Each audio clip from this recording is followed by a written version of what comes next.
Hello, everybody, and welcome along to the Uptown Lockdown. Yeah. Yeah. Frank Griffith is here. Peter Long is here, and we'll be back. We'll be back after we've heard Fancy Dan.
That was Fancy Dan, featuring the great Paul Gonsalves. Very recognizable tone, somewhat reminiscent of his predecessor in the band, Mr. Ben Webster. We today have the wonderful Pete Long, who we're so thrilled. Hello, Radio Land. Hello. Hello, Screenland. Yeah. And just a couple of points. I met Peter exactly 26 years ago. It never was. And I heard the wonderful Echoes of Ellington band, which I believe has been around since 1990. Is that right? Thereabouts. That sounds about right. Yeah. And they were playing at the fabled 100 Club on 100 Oxford Street in West 1 in London.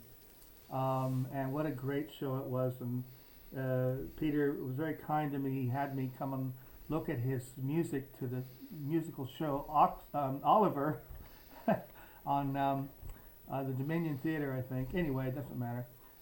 It was the one in Oxford Circus, anyway. And I was the most difficult clarinet part I've ever. I don't even think Jimmy Hamilton could have played it, but there you go. Oh, you. But thank you, Peter, for having me come along. And of course, in addition to his fine organization of the Echoes of Ellington, he's got several other big bands, Benny and his Good Men, a few bands in collaboration with our friend, drummer and bassist Richard Pite, affectionately known as Piety. And then, of course, he has been the musical director of the Ronnie Scott's Jazz Orchestra since about 2007, I think, was when they opened. Yes. They had the refit, and that was an exciting development. I've seen them there with the great Ronnie Cuber.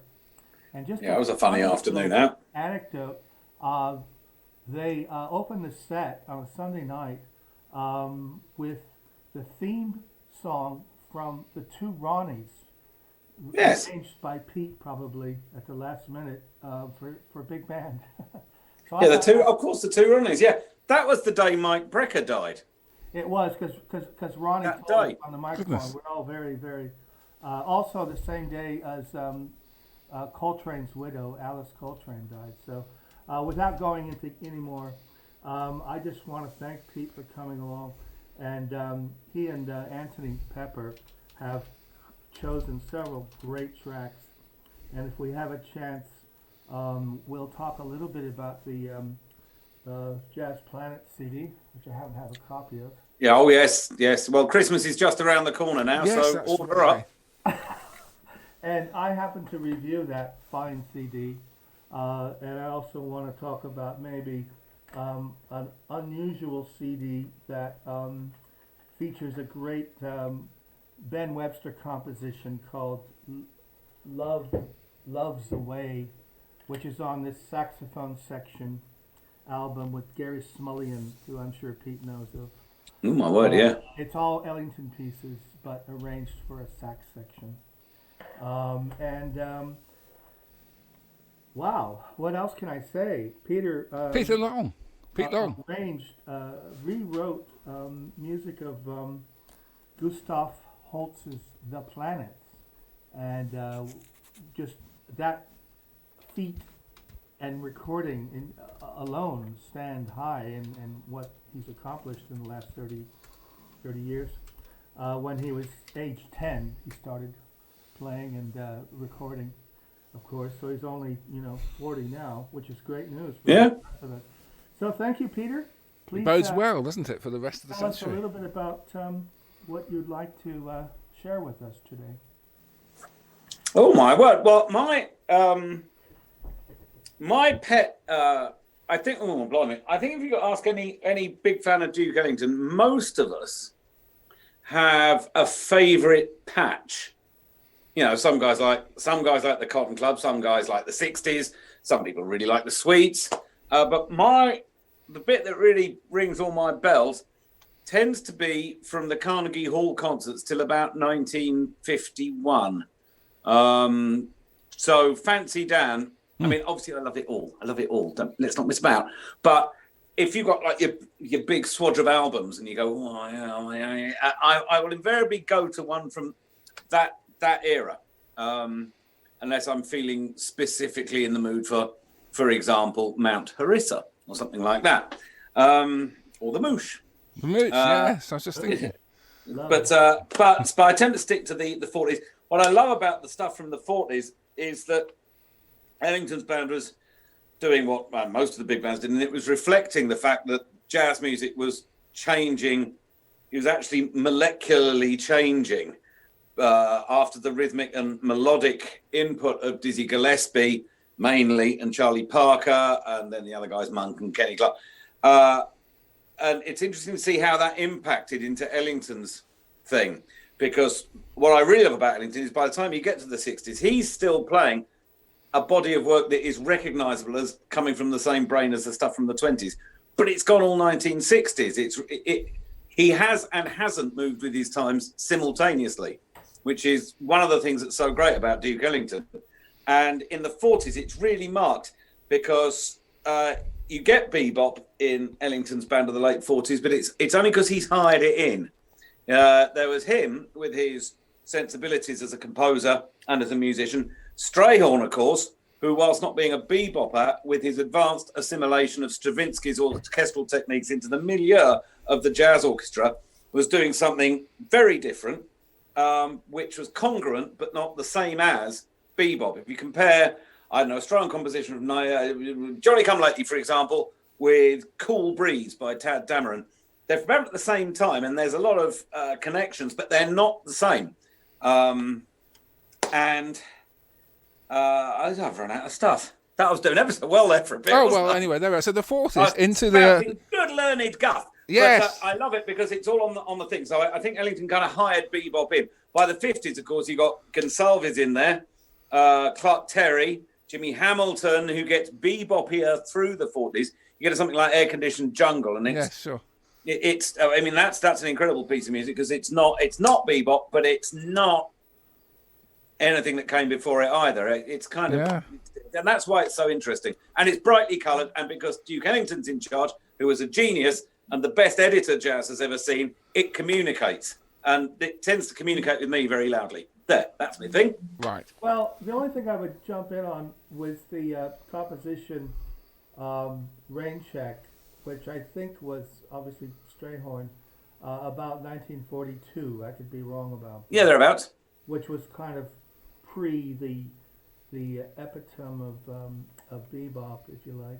Yeah, but it's bubbling on the way. Minton's Playhouse was going by then. It was. Glenn Miller's band was recording some stuff which was sounding quite a lot like bebop, of all people. But then Glenn was a raging modernist under the cover. Rain Check, interestingly, was written by Strayhorn when they were on the West Coast. I think they were in California, and I think it was something to do with the fact that they were putting Jump for Joy together. And he wrote it on a day in the villa when he couldn't go out because it was bucketing down with rain. Hence the name.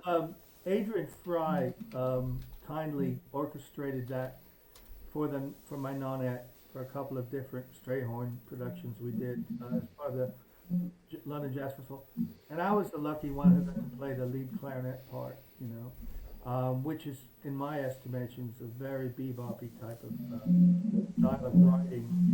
Obviously, the melodies were beboppy, but so were the harmonies. Yeah, I mean, well, it's sewn through the whole Blanton Webster. Cottontail is, especially by the time we get to the sax solo, is bebop in all but name. Yeah, but you're right. His style of writing was not particularly connected to the Charlie Parker melodies that were coming out.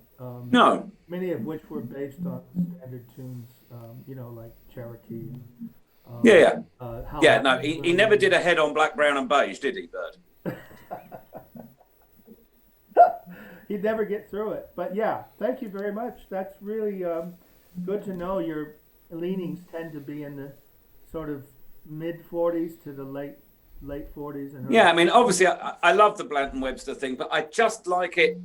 I think also I kind of like the way they were recording Sonny Greer by the mid 40s. You can hear Sonny Greer is kind of the inventor of rock and roll in a lot of these. A track like Stomp, Look and Listen. Greer's playing essentially R&B drums through it. And in Hamp's book, he says that Greer was doing that from the early 30s. He was saying Hamp and Greer were playing sort of, he said they call it rock and roll now, but we were doing it in 1931. Wow, hello. That's an early rock record. Yeah. What about the title of this program, which is Uptown, of course? Do you believe that was also recorded around 1950, 51, that album, Ellington Uptown? Ellington Uptown was 1950.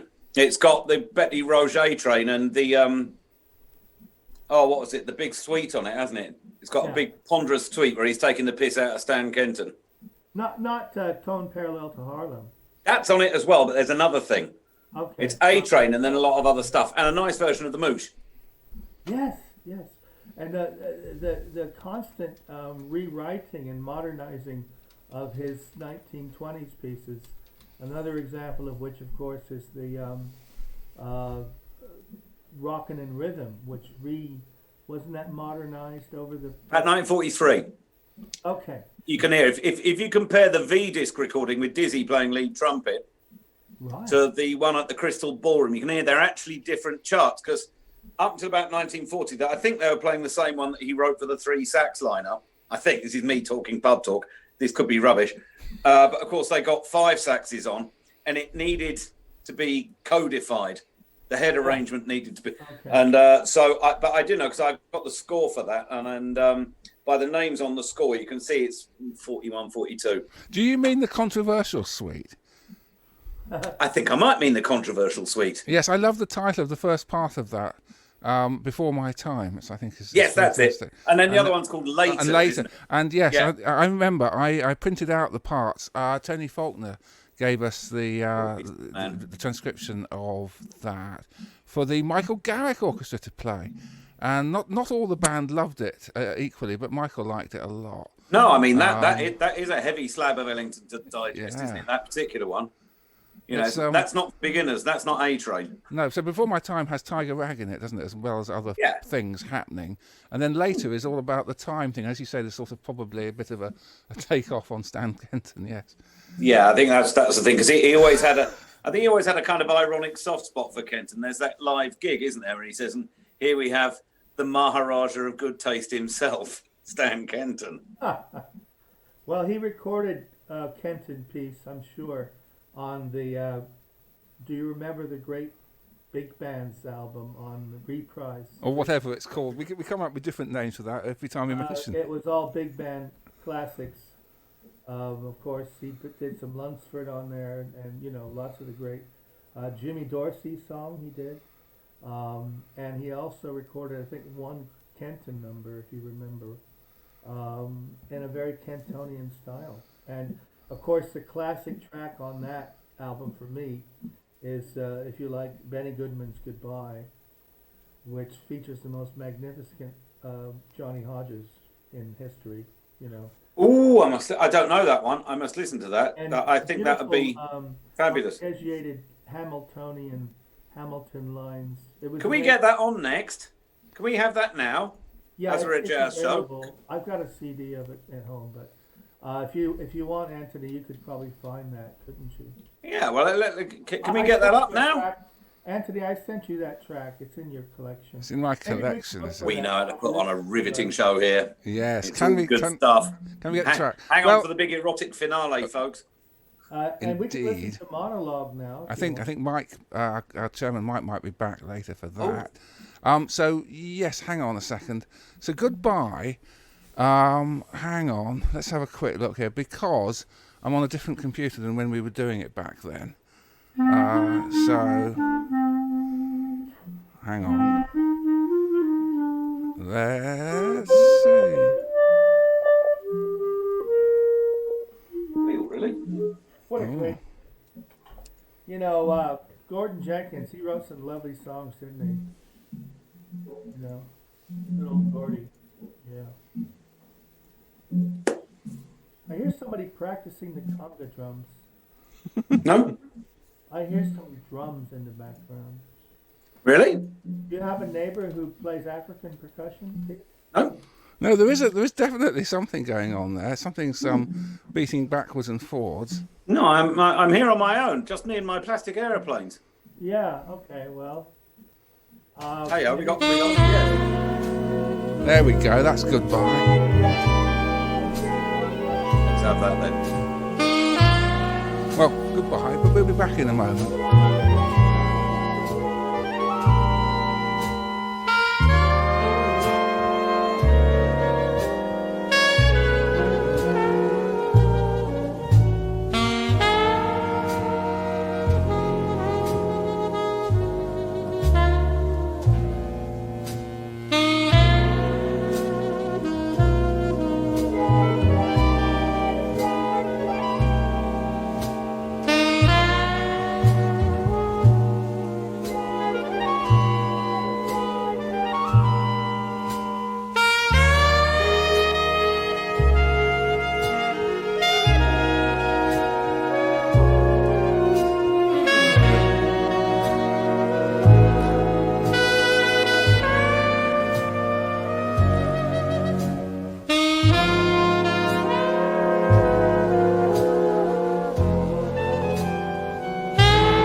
recording. Goodbye. There. Yeah, Goodbye, arranged by Billy Strayhorn for one of the early reprise albums Ellington did, featuring, of course, Johnny Hodgson and a bit of kind of backing arpeggiated clarinet by. I had a scurrilous rumour about the whole reprise thing for Duke Ellington, which you may or may not be able to corroborate or Go on. deny. Deny, possibly. Part No. of the reason they got signed to reprise, I have heard, is that Frank Sinatra, of course, who owned it, Yep. was a massive Ellington fan. Yep. And in particular, he was a Strayhorn nut. Yeah. And what he wanted was for Strayhorn to arrange him an album. Ah. Yeah. Do we know about it? And in the curious, oddly symbiotic world of Ellington and Strayhorn, I think it was quashed by the Duke. And I think there was a bit of, you know, this funny ongoing debate about their relationship and the positive and negative aspects of it. Sure. I believe it is a facet of that. So you don't think that Duke was too impressed with being put second fiddle to Strayhorn? I don't think he was ever that impressed with it. But then he played "Take the A Train," didn't he, for his theme? I'm sure are familiar with Edward K. and Francis A. You know. I'm not that familiar because I wince a bit. Where it's one of the ones I don't like. Well, I like the sunrise from that. Yeah, that one's pretty successful, and there's a good Hodges moment. good But as an album, it's Oh yes, there's a solo piece, isn't there? There's something without Frank. as an album, yeah. it makes for quite uneasy listening. It's like Sure. smoked salmon and baked beans on toast, isn't it? I like smoked salmon. I like baked beans. But, yeah, you know. I don't know. Here's the thing that might be of interest. Ellington did not contribute anything to that album except for one piece called "I Like the Sunrise." Yeah, I know. And he played the piano, so that's a lot. But Billy May did all the arrangements, and they were brilliant. And Billy was really in a great Ellingtonian mode for that job. But the band clearly wasn't particularly, as comfortable with his writing as it was with Duke and Billy. Clearly, obvious point. But some of the charts were a little bit, Sinatra-fied, if that makes sense. Yeah. And there's a Broadway tune, I think it's called "Come Back to Me," which is very fast. And you hear some actual train wrecks, Yeah, I'm sure. which you hear in a lot of big band recordings. But it just didn't sound like they probably rehearsed much. No, they may well not have given it enough time. I suppose if they were just, I don't know. But, Well, the story I heard is that they got the music a couple of months before to work out on the road, because Ellington was concerned that some of his musicians weren't studio recording musicians, and they had the music, and I think it just stayed on the back of the band bus near the sandwiches for the 2 months, and was got out of the case for the first time in the session. Naughty. Yeah. Well, He was Duke Ellington, so sod it. Let's hear another track. You had suggested. I have to say it's new to me. Monologue. Oh, the monologue. Yes, this is good. This could fit into an entire program diverted to the thorny subject of Ellington and misogyny. Oh, no, I don't. Yes. There's an interest. Wow. It might just be the misogyny of the day. Of the time. I mean, just need to Of put the time. What else can you do with a drum? a little warning at the bottom. Well, that was a popular piece, wasn't it? But the monologue. It's in the very program. funny. But moving nice back to the monologue, yes. It's nice to hear Ellington chatting, and it is funny.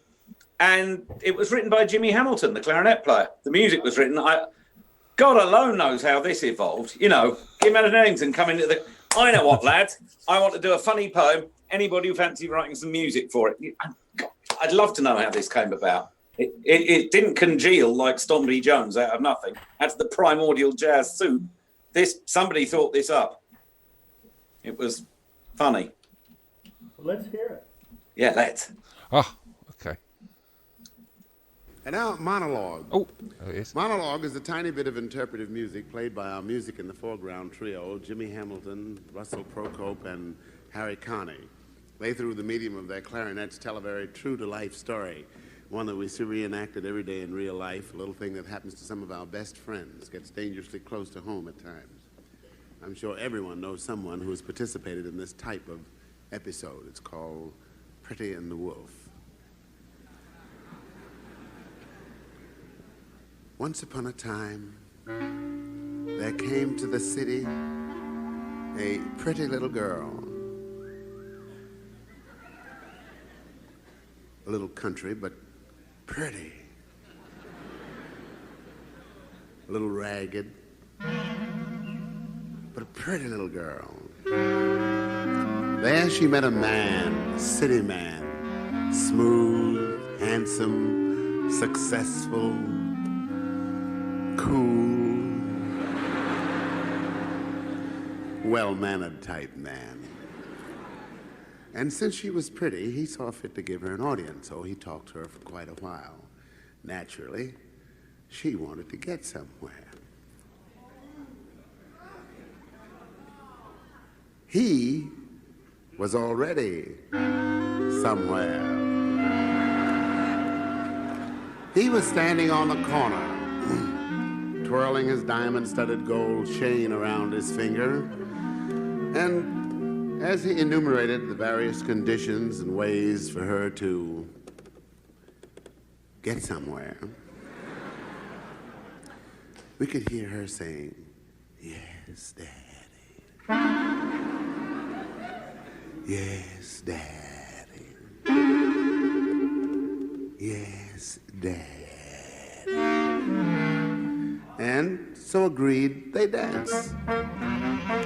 They really danced. They gave it a mad whirl.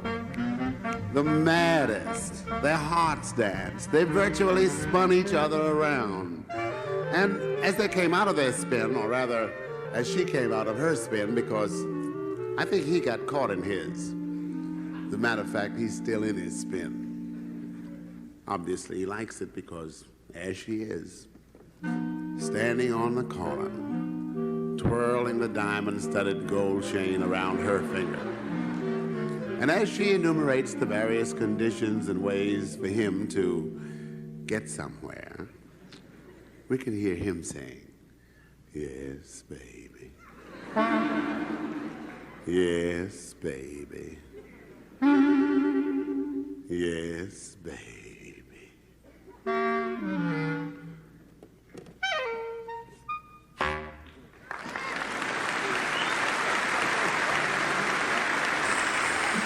Monologue. Pretty and the Wolf. Hopefully not too misogynistic. We were just saying possibly.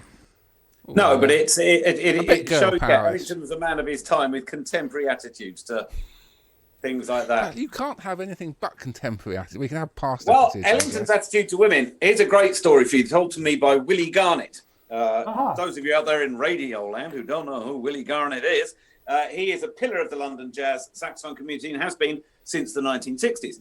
And Willie used to go and watch the Jazz 625 recordings at Television Centre. He used to go and watch the rehearsals. So I mean, he saw the famous Tubby Hayes one being rehearsed. And blah, blah. But he went to see the Duke Ellington one where they played Rockin' Rhythm, which was eventually the bit of film that got me into loving Duke Ellington, funny enough. But he was there that afternoon. And so that rehearsal was meant to begin at 2:00, let's say. So he turned up at 2:00. And there was a few of Ellington's musicians sort of standing around and talking to Ronnie Scott and people, and not a lot going on. And the floor manager's going a bit berserk. And there's, it's filmed in front of a live audience. So all the chairs are there. In the front row of the chairs, there was a long row of ladies. So in the mid-60s, Ellington had been in his mid-60s. There was a long row of ladies of a certain age sat there. And apparently what happened was, eventually Duke did emerge. He just put his head round sort of the door into the studio and went, "Oh," and then disappeared and then came back in again. And he had the full Oriental robe and hat on. You've seen the pictures. And he had a great big tub of ice cream and a spoon. And apparently he walked down this row of women, spoon feeding them the ice cream, a mouthful each. Kinky. Oh, Wow. well, I imagine they enjoyed it. Wouldn't you? I'd like a dollop of chocolate and vanilla off a Duke. Who wouldn't? Maybe you could make that a prize. A prize, yes. What a great. For the special, haven't we got a quiz? Quiz. A phone in? No, hang on. Alan isn't here, I'm afraid, at the moment. So No, Alan's not here. in There the goes corner. quiz. No, that's right. We did have a. I thought that we might have. This was my thought anyway, that we might actually do almost like a spoof. Actually, this is sort of behind the curtains stuff, but just where we'd ask our guests the most impossibly difficult questions, which they would have prepared the answer, just to But we haven't done that, so never mind. All right, hang on. Here's a question for your audience. Okay, if anybody can get the answer to this one right, I will send them these golf balls. All right. Oh, yes. That's the prize. We have a star prize donated by me. And who was in Duke Ellington's band and also Star Trek? Oh, well, we know that. Yes, you know that. yeah, I know so- that, obviously. So, yes. But the game is to see if anybody else does. So if you want to enter, now is the time over on our Discord chat. Let me put the website address up. This doesn't always work, but hang on. There we go. Go to that web address and then click on the Discord link and join us there and give the answer. And Pete Long will send you golf balls in the post. I will. Good grief. Okay. Let's just go back now and make sure that I have the other thing on when I do that. Okay. I can't say anything about that because it will give away too many clues. Now, if Quentin's in, he'll have the answer. Are you there, Quentin? Okay. Oh, Quentin said that he can barely hear Frank, but it's been 35 weeks, so that's no... Yeah, I'm sorry. I don't know. Can you barely hear Frank, Quentin? That's what he said. Well, you don't want to miss any of that. It's the most important thing, isn't it? There we go. So no answers so far there. They've probably given up by now, but anyway, because they can't hear Frank. Oh, well, anyway, I'm loud enough, so that's good news. What should we go on to next then, Pete? How much time have we got? Well, however much you like, but at least half an hour. Oh, okay. Well, let's late 40s. Let's go to the Carnegie Hall concert Yes. of 1948. Ah. Can we not go to there? We not Well, got a ticket? We might have a ticket for a concert a month later that they did. But All right, you tell us then. But anyway, so no, you go on, and we'll play it anyway. Oh, well, what I'd like to hear now is one of the very few things in the canon which actually was jointly worked on by Ellington and Strayhorn, a score where you see both their handwriting. Right. These are actually much rarer than popular myth would have you believe.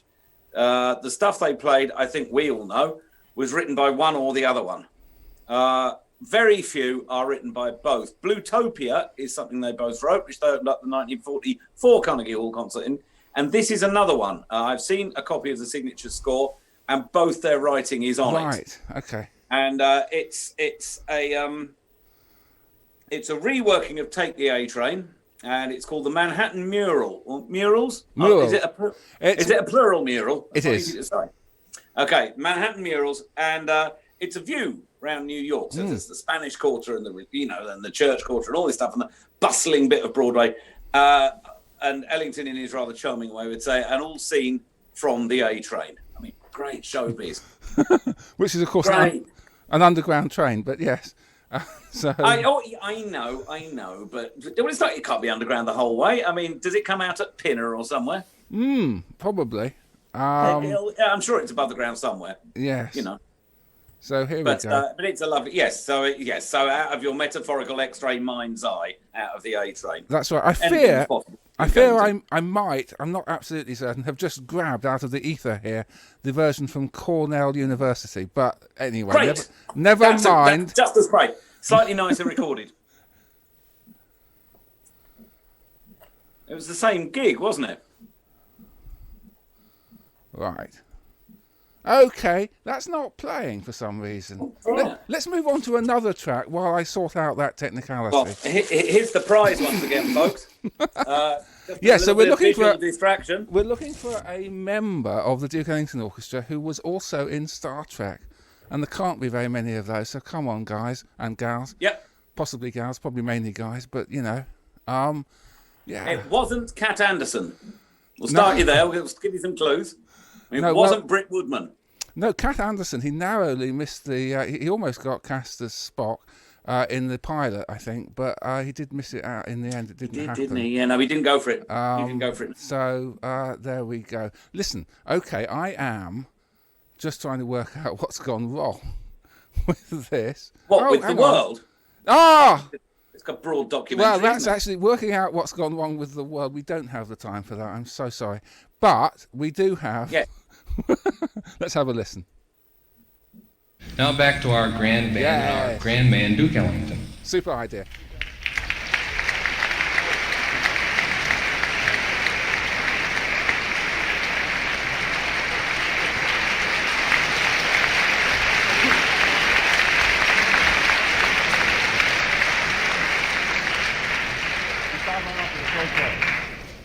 Thank you.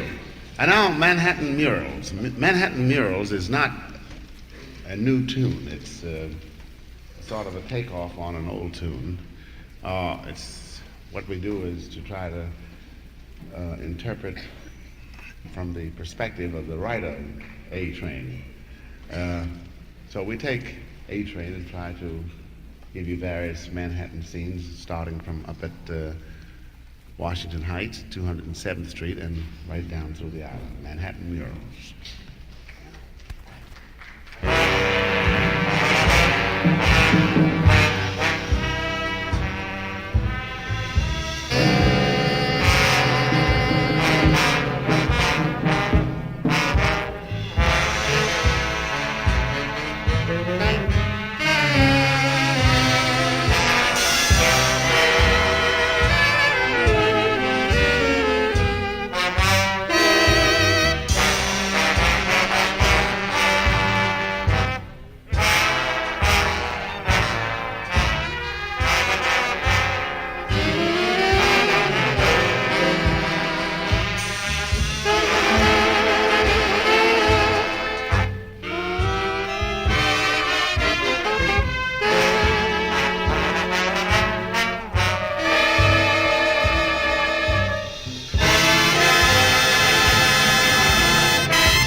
That it? Mules.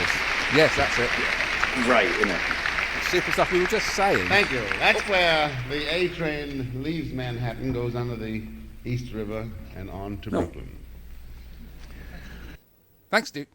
So, yes, and we were just saying a kind of, well, it was 2 years before Harlem, and another view, an alternative view of a trip around New York City. Yes, I particularly think they Manhattan. call it a concept workout, wouldn't they now?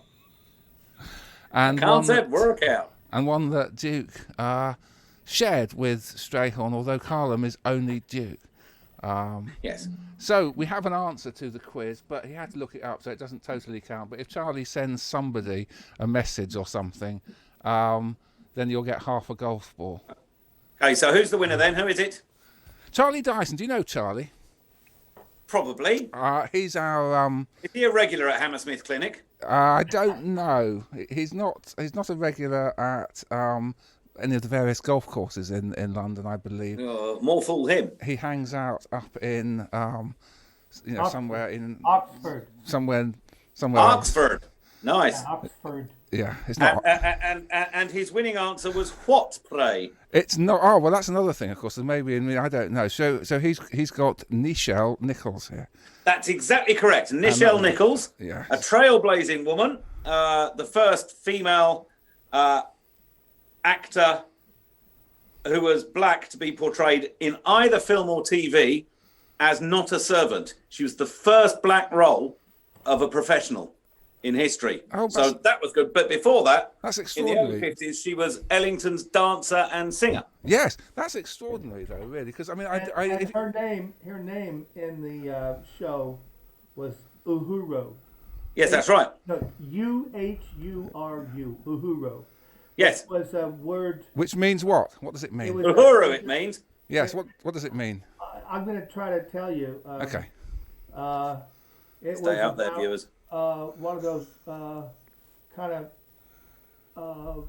inspirational terms of freedom in Africa in the late '60s. It was like the equivalent to the Asian or the Indian word namaste. Namaste. Oh, I see. Does anyone here know what that word means? Namaste. Namaste. Well, the other word. Namaste. Isn't it sort of an acrylic adhesive you can fix wallpaper up with? That too. Yes. Yeah. So yes, no. So it's broadly freedom. Yes. It's a freedom Yes. word. And she was a very, very beautiful woman. Oh, not half. I believe was also, as you suggested, a singer and dancer. And what a wonderful quiz question. And as far as I'm concerned, the reward for that should not only be a handful of golf balls, but perhaps the entire golf bag with a few clubs and irons. Well, not really, because you had to look it up. I'm I quite keep happy to saying. send the balls out, Frank. If you want to sponsor the golf bag and make it the Griffith Memorial Golf Trophy, that's entirely your call, mate. So over on public #public on our Discord channel. Let me just relate some of what's happening here. I'll disco. Oh, blimey. Yes, Discord. So Hmm. Michael Kilpatrick, I've given him the link. He's asked if he'd like to come on. Has he actually? Yeah, that'd be Yes, good. here we are. Shall we admit him live on the air? Let's get him in. Good old Kill. Oh, here he is. Here he is. There he is. Hi, Mike. Michael, you're in. Hello. The bearded Flash is with us. And we also have a comment here saying about the first interracial kiss on US television with William Absolutely Shatner. true. So what is interesting though is, I mean, well, that's interesting, obviously, but no, I mean, goodness me, what always disturbs me slightly, Symphony in Black has Billie Holiday as a maid. I think that's right, isn't it? So it's all just a bit, Now, Duke, you see, in Black and Tan Fantasy is 929, yes, is represented as Duke, a composer, So he never played a subservient role, but of course he wasn't. I need to qualify what I said. Servants or entertainers. Oh, I see. Yes. She was the first person that hadn't been, because obviously there'd been Louis Armstrong in films, But are you saying? Interestingly, by the time you get to High Society, Armstrong is just playing Louis Armstrong. Right. But in the 30s, when he's singing "Them Their Eyes," he's got to sing it to a horse dressed up as a stable hand. That's right. You know. Yes. That's right. Can No, I but just- so were we qualifying female there, or just anybody of any? Oh, anybody? particular sex? We're all humans together in our glorious Oh, I soup know. of creation. Can I just throw in another Even possibility as a first time Caller. trailblazer arrest? Oh yeah. Many of you might know that the great jazz singer Abbey Lincoln, who was married to Max Roach for a time, and recorded some very kind of, important recordings with him in the early '60s, late '50s. She was also a very, very successful actress, and she was in some movies before Star Trek, like sort of early '60s. And she played a nurse or somebody, I guess one could maybe suggest that's a servant role. But this was movies, though. It wasn't television. So maybe that distinguishes it from Michelle Nichols. Michelle, yeah. Well, yes. I mean, we're getting a bit off the Ellington beaten path Well, here, no, but I I'm mean, just saying that. Oh it- no, it surely was a- not. Not on the as you Uptown know, Lockdown. I mean, just to round it always up. like Star Trek.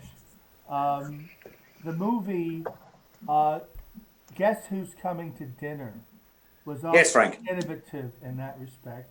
Yes. And it all happened in the late '60s, and I think, these things are connected. You'll remember, of course, that Mr. Poitier was in Paris Blues, He which was. obviously was a very important and I think it's outstanding score. One of the few Ellington movie scores, that were done. And that song, Paris Blues, it's just a brilliant, brilliant piece. So I just wanted to kind of tie things together. Thank you very much. And Michael Kilpatrick, whoever he is, chimes in I love you, Pete. that she was beautiful. So there we Oh go. yes. She still is, of course. Where can I hear her singing with Duke Ellington? Was she recorded? Well, if you don't know, nobody knows, old Bean. Yes. I wasn't actually aware of that, to be honest. I read. Well, I found out about this, and I read her autobiography, and there's a picture of her with Duke and Billy Strayhorn, Right. and then there's a picture of her on stage with the band, but she's dancing. So obviously she was Ah. some sort of Yes. cabaret attraction that they early '50s again. So we're right on message for our period of Duke for today's episode. But yeah. So by the way, everyone said you'd know who wrote Fancy Dan. Who wrote Fancy Dan? Oh, I don't know. I'm not a piece I know much about. Sorry. Oh, Wow. failure. Oh no. Come on. Pass me the rope. Sorry. Oh dear.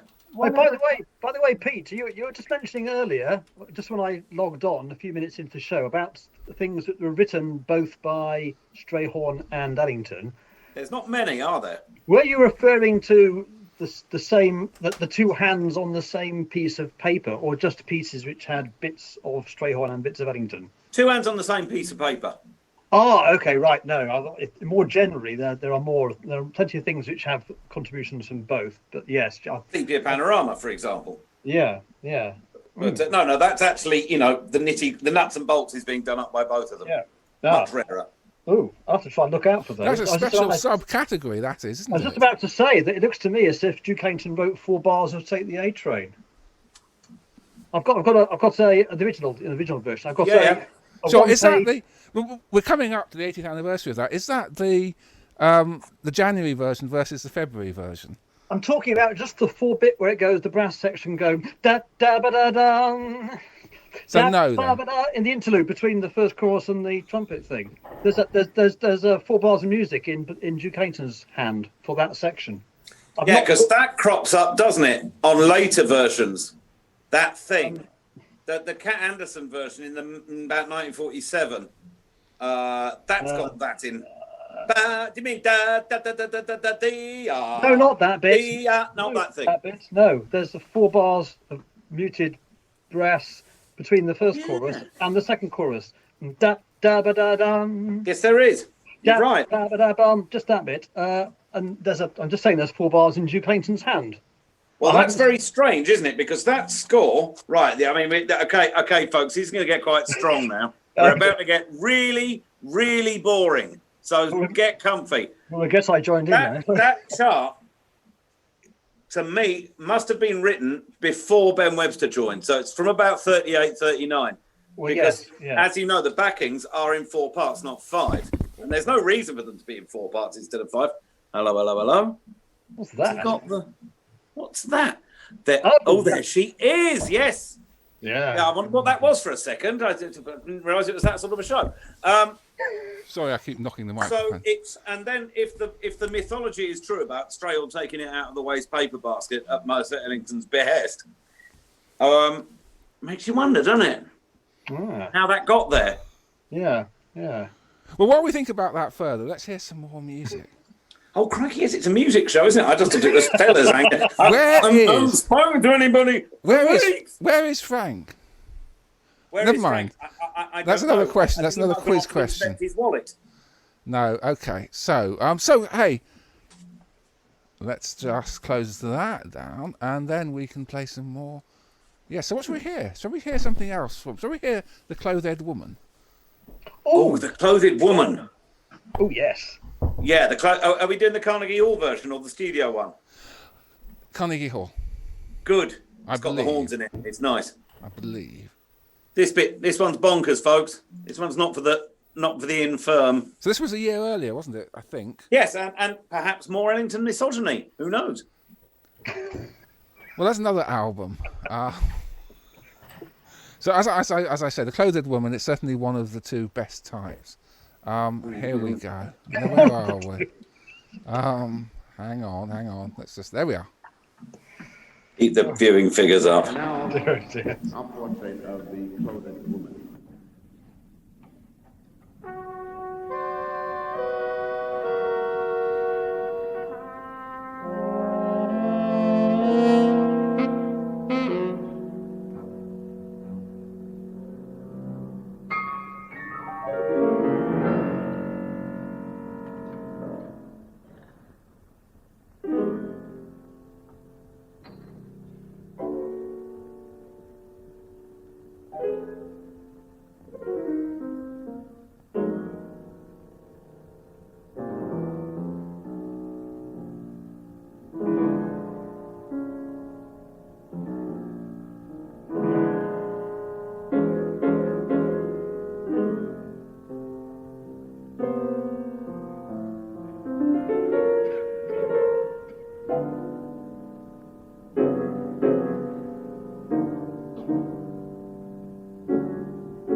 Thank Massive you. parents. Oh, there we go.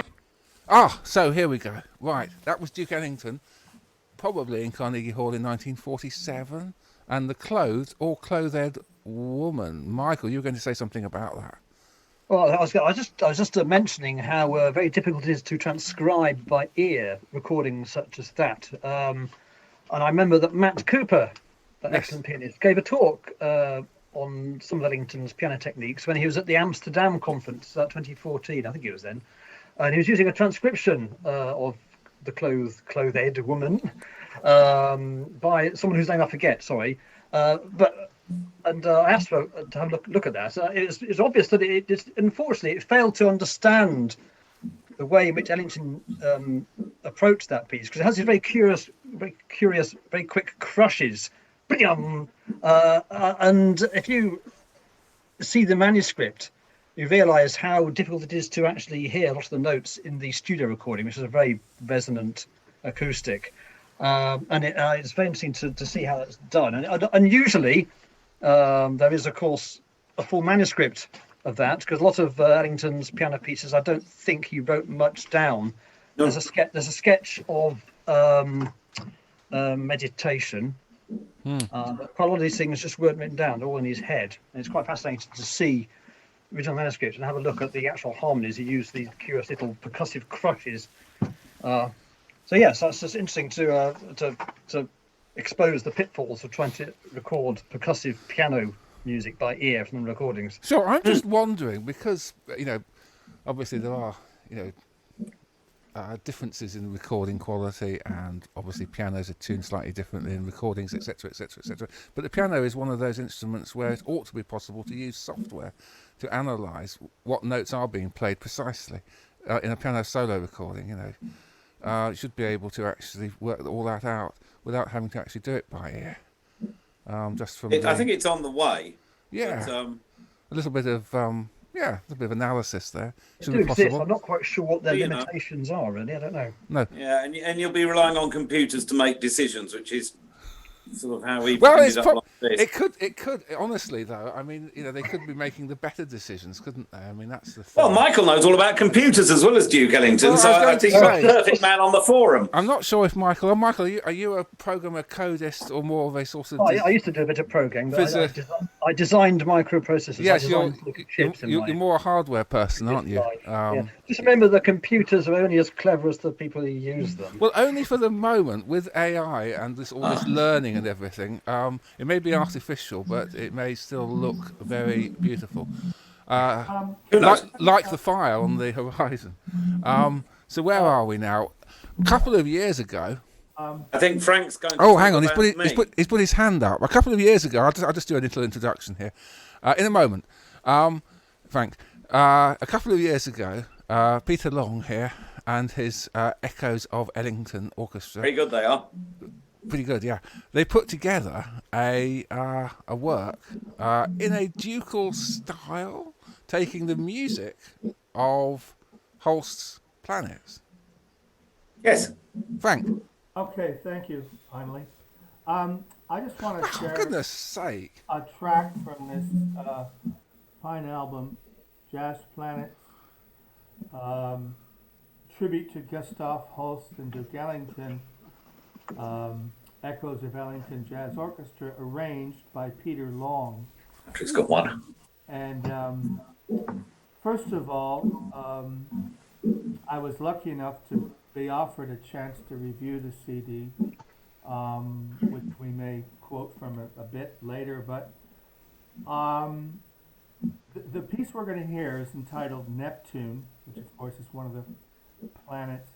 And on the album cover, there's always any mention of your name, Peter, is to do with arranging the music. Yes. And having listened to the CD many times, of course, to me it sounds like you were more involved in reconstructing it as a composer would. Compositionally, you were very, very active. Now, I realize that arranging does embroider, it does use a lot of compositional techniques. And it's sometimes difficult where to separate the two, to distinguish the two. So I don't know if you want to comment on that, or should we just listen to Well, I think, yeah, as the arranger, I didn't write the tunes, Frank. What I had to do with them is that Holst wrote really beautiful tunes, but unlike Tchaikovsky and the Nutcracker Suite, the handy thing about Tchaikovsky is that he wrote tunes which went into handy 8-bar chunks. For those of you out there that aren't musicians, the 8-bar chunk is a satisfactory unit of melody for the human ear. And so Tchaikovsky's melodies follow that, which is why that's so successful. Holst's don't. They're all kinds of lengths. And so in order for me to get them to scan like jazz, I had to squish them and pull them and make them work so that they did go into 8-bar chunks, the human unit of melody.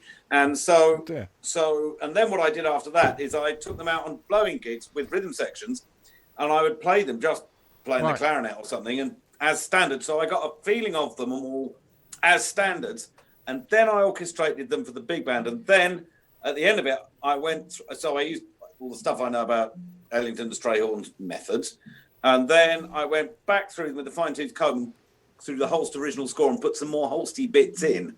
And so the whole process took a long time. I had to do for a commission for this year for a gig that didn't happen, Swan Lake. Oh, yes. And that was doing Tchaikovsky. And compared to the Pants, it was a doddle because Tchaikovsky writes in 8-bar chunks. The human unit of melody. So that was really, but I didn't write the tunes. And so on that basis, I nominate myself as arranger. But thank you for your kind comment. So the word that is often used, but I don't know what it really means, is recomposition, isn't it? But really, it's a kind of orchestration role. It's more than arranging, isn't it? Yeah, but the thing it isn't is thinking up tunes. Yes. So I don't think it's composition because you're not creating a melody that's new. No, it's a very good, kind of putting it in a nutshell and giving us a sense of how you approached it. I think it would be great to hear Neptune now. Yes, so our outermost planet. And perhaps we can... so far found, anyway. Peter was saying. And I just want to say this is going to feature Pete Long on the Mystic for Jimmy Hamilton, the great clarinetist. The nice thing about how I laid out the suite was I took a lot of the inspiration for this from the Shakespeare suite, where each soloist was cast as a Shakespearean character. And as Holst had named characters for his movements, Jupiter the bringer of jollity and, Mars the bringer of war and all this sort of thing, I thought, well, that makes it very Ellingtonian because then you've got a character for each piece. And so, so Mars, for example, the bringer of war, it had probably given it to Cat Anderson. And so I wrote it like that. And, Venus, the bringer of peace, it's going to be Johnny Hodges, isn't it? And Mercury, the winged messenger, probably Clark Terry. So each one was thought out like that. And when it got to Neptune, which hasn't really got a melody in it at all, and it sort of floats around, it's very pretty. but it should actually be called No Tune. It's. I noticed in the Pig-In Suite when they were in a terrible poke, they just let Jimmy Hamilton get on with it on the clarinet. So I also thought, I've written it, I ought to stand out the front and do something. So So here you go. Those reasons, which is why I ended up doing this one myself. Right.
Beg your pardon? Hello there, we're back again. So Pluto, no, that wasn't Pluto, that was Neptune. We were discussing Pluto off camera. We sure were. Well, on camera, but off stream. And yes, so there we go. Can I Pete Long, yeah. yes, featured in his Echoes of Ellington Orchestra. Yeah, that was Neptune, and that was from the Jazz Planets suite of music written originally by the great Gustav Holst. And I'd like to say a couple things, including a Pete Long quote, which I think might tie into what we were talking about earlier. Just a couple of comments. This is from my review 2 years ago for the London Jazz News and for the Blue Light magazine, which is the Ellington Society Journal. Okay. We'll talk a little bit about that more because it's a brand new issue that's just come out in the last day or so. Anyway, referring to another piece on Jazz Planets, I was quite delighted by pianist Colin Good. Yeah. Traced a spirited nod to Ellington and Strayhorn on Uranus, as does the leader's clarinet on his tour de force delivery on Neptune, which of course you just heard. The ducal treatment is definitely not low-cal, with long, sumptuous and calorie-rich harmonies infused with meaty rhythmic figures upping the stakes for all aboard. Ellington's music contains a unique blend of contrast and contradictions. While visceral and elegant, it also demonstrates a seamless mix of the traditional and progressive amidst plenty of shouting, bridged with intimately reflective passages. This is music that is unique and refined, yet earthy and exciting. And finally, this is Peter's quote, I nicked. Ellington and Holst share the ability to pull off the same clever trick. Both composers use a very high amount of sophisticated harmony and rhythm, but have the ability to infuse the whole thing with a high level of humanity with their abilities as melodicists. It's this and the extra magic ingredient of genius that hooks the listener in. It's true. Can you tell us more about that, Peter, please? Yeah, I've never played Ellington music to somebody who hasn't liked it. Even people who don't like jazz, you give them a bit of Crescendo in Blue and they go, all a froth. The stuff's magical. It's really simple. Yes. That's about it, really. I think there's a lot to be gained by playing it live as well to people. Because even though we haven't got Duke's musicians, a live band will make frequencies and harmonics that are unavailable on a recorded reproduction. That's right. We all know this. Yeah, the way the sound comes together in the air in front of a Well, performance. yes, it is, because, I mean, you think how big a big band is. It's about 30 foot across. You know, no speaker in the world can do that. Yeah. You know, and it's coming out of all those various noise-making contraptions on the stage to various degrees of efficiency. But I remember... who was the guy who used to run Desert? David, who died, unfortunately. David Fleming. Lovely David. Let's have a round of applause for David. Sure. He's a thoroughly good man. But I remember he was at the 100 Club and we were playing the Tattooed Bride. And he was sat right in front of it. And he went, crikey, I never knew it fitted together like that. Because when you actually see it going off, you know, it's coming out the speaker when you listen to it. If it's coming out of this, it's a very, very different game. And I think that's why the naysayers have it wrong with this. That I mean, you shouldn't be playing FHG. You know, you should, because jazz has now got a long and distinguished repertoire. Of course. And it is valid and good to play it. Well, especially it is, orchestral jazz of all descriptions. It's like... On that note, it ties into a current issue, which of course is all the streaming and online tracks that various people, including Peter and myself, have been doing in the last several months. And it's remarkable. I watched many of the London Jazz concerts online this year, this last November, which were produced excellently, great performances, and of course no audience. And then we mentioned Peter's performance a couple of months ago of the Jazz Planets, and I think it was in the leafy suburb of Croydon, or somewhere like God's own city. Thank you very much. And remarkable, I've had 4 tracks done online, which sound pretty good, in terms of the quality. But this situation we're in now, the online versions are the only versions of music. They are. Everyone knows that. However, it's argued that this aspect of sharing your music is here to stay. Now, that is largely because we don't know how many venues will be open if this thing ever. Well, I mean, my feeling about that is a lot of the existing venues might shut, but the demand will return, so other venues will open. Personally, I'm not particularly worried about that. I'm worried about if this goes on too long and we all just have to go and do something else. Yes, exactly. Retraining. That's what the government was alleged to have suggested that people. I know. Well, I've got my armature winding starter pack. Yes. So okay. I'm moving with the times. Yeah, and I mean, talking about the the live performances and so on, and one of the things that Donald Trump says, which was such a great thing earlier in the year, was that after all of this, there will still be restaurants. They may not be the same restaurants, he said. And that's exactly what you just said, that there will be a demand for this. Yeah, well, yeah. There's never a great demand for jazz. It has to be admitted, and you do have to do quite a lot. That's because jazz musicians are quite bad at selling it. You could get me going for ages. It's funny, because the interesting thing is that the London Jazz Festival, Frank mentioned, when I've been to concerts there are people packed, and they never come to gigs the rest of the year. A bit of publicity certainly helps, Yeah, and jazz as a tourist attraction is interesting. I work in Ronnie Scott's, and when I'm doing the big band there, the function of the big band is to lure the general public in with a show that's fun.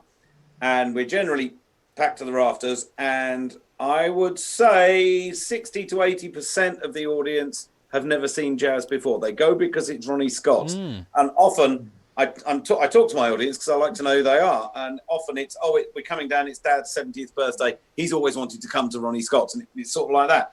So the venue itself is a very important thing. I need my dinner now. So something a bit like Broadway and all the yes, and I guess yes, in our country the West End, but yes, sure. Yeah. Okay, so right. Play one more track. Yeah. Let's do one more. Let's do one more track. So look, hey, so on YouTube you can find recordings of Pete's Golf Jazz Festival from November. The Golf Club Jazz. There's all sorts of fine guest artists and tricks. I mean, if you want to watch the variety night we did just for a laugh, there is a bloke on a unicycle juggling axes. I mean, that's worth seeing. Live on YouTube. Goodness me. Okay. Yes. So I will look that up later. Sat under it with my saxophone. It was terrifying. Wonderful. So people can find you there and perhaps elsewhere online. They can. And hopefully... Drop Croydon Council a line. They know where I am. And hopefully, yes. Well, Croydon, of course, I mean, it's not really London, is it? That's the thing that people do forget about it. It's very much its own thing there. But a little nation state, yes. Encroached upon a bit. In order to expedite these culinary plans, how about if we finish with a something called Overture to a jam session? What a great idea. Yes. Billy Strahan putting in an incredibly strong performance on the pen here. Incredible. Yes. Billy Strahan. He's in my gang, he is. Him, Captain Kirk and Dizzy Gillespie. That's good. So, Peter Long, yes. Thank you so much for being here. Been a pleasure. Very much appreciated. Great to see you, and I hope to see you. Any old time when none of us are up to much. Whenever there's well, a few months ago we were thinking that we might change the name of this program and just call it something not related to the pandemic, but that's not apparently really. The moment hasn't come for that yet, so we're just. I like Uptown Lockdown. We're just ploughing on. Basically at the moment. So happy New Year to everybody, and I'm sure that it sounds like upstairs downstairs for the recently concussed. Yes, eventually. eventually we may choose to call the program something else if we're still doing it. But I'm thinking of the branding. Don't do that. No, on the other hand, we might just keep it there. Well, on the other hand, yes, exactly. We might just, because obviously it could become at some point ironic, but not yet. Indeed. So, Michael, thanks so much for dropping in. Pleasure. Thank you. Very good to see you, Michael. Wonderful to see you as well. And up there, Frank, again. Next week, well, we're still debating whether we'll be around next week, but we probably will be, let's face it. To end the programme then, here is Overture to a Jam Session.